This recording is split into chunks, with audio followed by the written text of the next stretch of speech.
এই পর্যায়ে আপনাদের সামনে গুরুত্বপূর্ণ বক্তব্য রাখবেন বিশিষ্ট লেখক গবেষক, একটি সুন্দর বাংলাদেশ গঠনের চিন্তক জনাব হযরত মাওলানা মুসা আল হাফিজ।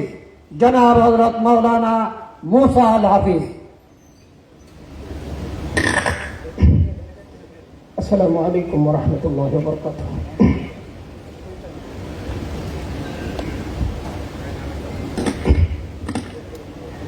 দেশের শীর্ষস্থানীয় উলামায়ে কিরামের এই সম্মেলনে একজন তালিবুল ইলম হিসেবে দুটি কথা নিবেদন করব ইনশাআল্লাহ আজিজ।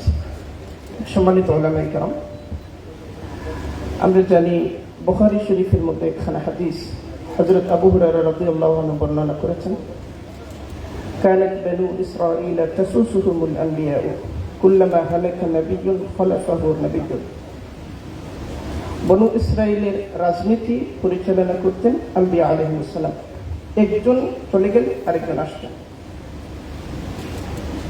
এই ভিত্তিতে শাহ ওলিউল্লাহ মুহাদ্দিস দেহলভী রাহিমাহুল্লাহ তাআলা হুজ্জাতুল্লাহিল বালিগার মধ্যে সিয়াসতকে বলেছেন, সিয়াসত পরিচালিত হবে নিয়াবাতান আনিন নবী সাল্লাল্লাহু আলাইহি ওয়াসাল্লাম, আম্বিয়া আলাইহিস সালামের নিয়াবত হিসেবে।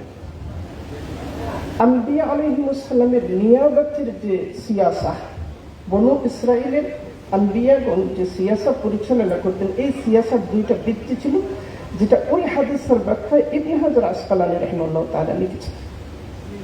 তারা কেন সিয়াসা পরিচালনা করতেন? একটা হলো লিইকামাতি উমুরিন নাস, উমুরুন নাস এর তাদবীরের জন্য।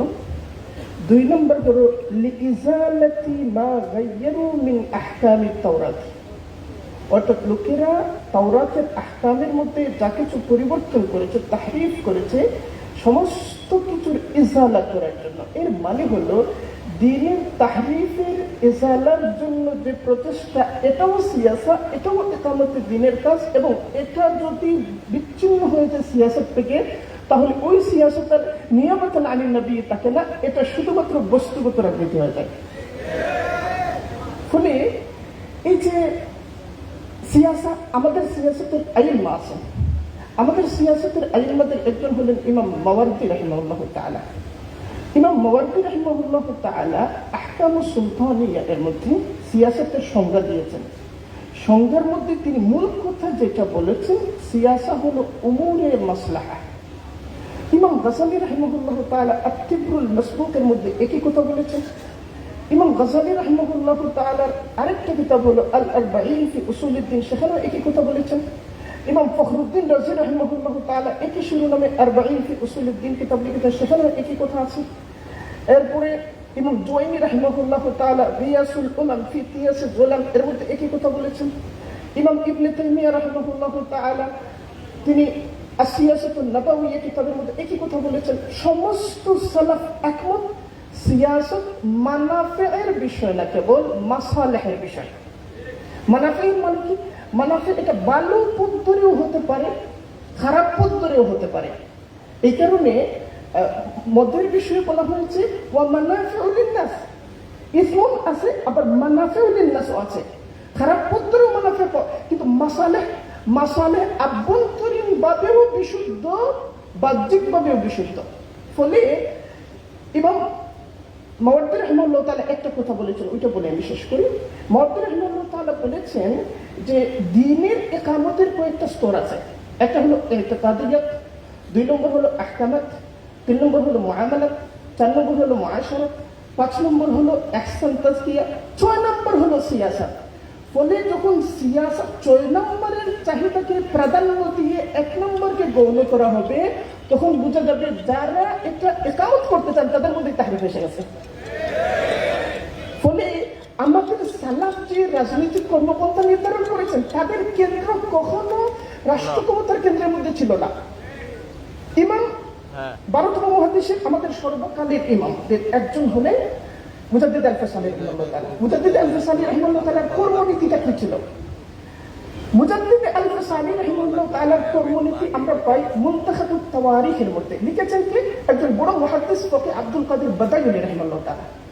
সেখানে লিখেছেন যখন গোয়ালিয়র দুর্গের মধ্যে মুজাদ্দিদ আল-ফিসানিকে বন্দী করা হলো সম্রাট জাহাঙ্গীরের উজির এবং সেনাপতিরা একত্রিত হয়ে মুজাদ্দিদ আল-ফিসানিকে অনুরোধ করেছেন, আমরা সবাই এক হয়ে গেছি, আজ রাতের ভিতরে আপনাকে জাহাঙ্গীরের সিংহাসনে বসানো হবে, জাহাঙ্গীরকে আপনি কারাগারে যে দুর্গে আছেন ওই দুর্গে আইনা ঢুকানো হবে, আপনি যদি ইজাজত দেন তাহলে এটা আমরা করবো। যদি যে কোনো উপায়ে ক্ষমতায় যাওয়াটাই উদ্দেশ্য হইতো, অনেকেই মনে করেন যে আগে ক্ষমতা যাই পরে দেখা যাবে কি হয়। মুজাদ্দিদ আল-ফিসানি কি জবাব দিলেন?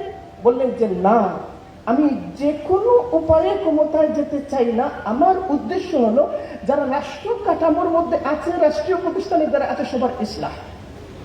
এটা হচ্ছে মাসলাহা। যে কোনো উপায়ে ভালো কাজ খারাপ উপায় এটা হয় না, যে কোনো উপায়ে ক্ষমতায় যাওয়াটা মুখ্য হয় না। ফলে এই যে আওলাউইয়ত দিনের, এই আওলাউইয়ত লঙ্ঘন করা যাবে না। দিনের জুসকে কুলের জায়গায় আনা যাবে না, যেটা হাসিয়া এটাকে মতনে আনা যাবে না, যেটা প্রান্তে এটাকে কেন্দ্র বানানো যাবে না। এবং আমাদের সালাফ কারা মুনআম আলাইহিমকে বাদ দিলে হেদায়েত হয় না। সিয়াসতের ক্ষেত্রে, হেদায়েতের ক্ষেত্রেও তাই আপনাকে হুসেইন মাদানির দিকে তাকাতে হবে, শাহওয়ালুল্লাহর দিকে তাকাতে হবে।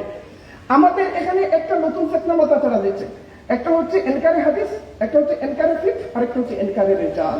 এই এনকারে রিজাল যখন বাড়ে তখন অক্কের আবেগটা তাওহীদের, ইতিকাদের, আমালের, আহকামের, মুআমালাতের, মুআশারাতের, তাজকিয়া সমস্ত কিছুর উপর অক্কের আবেগকে প্রদান করে দেওয়া হয় এবং আমাদের কর্মনীতি থেকে ভুল কর্মনীতি বানিয়ে দেওয়া হয়।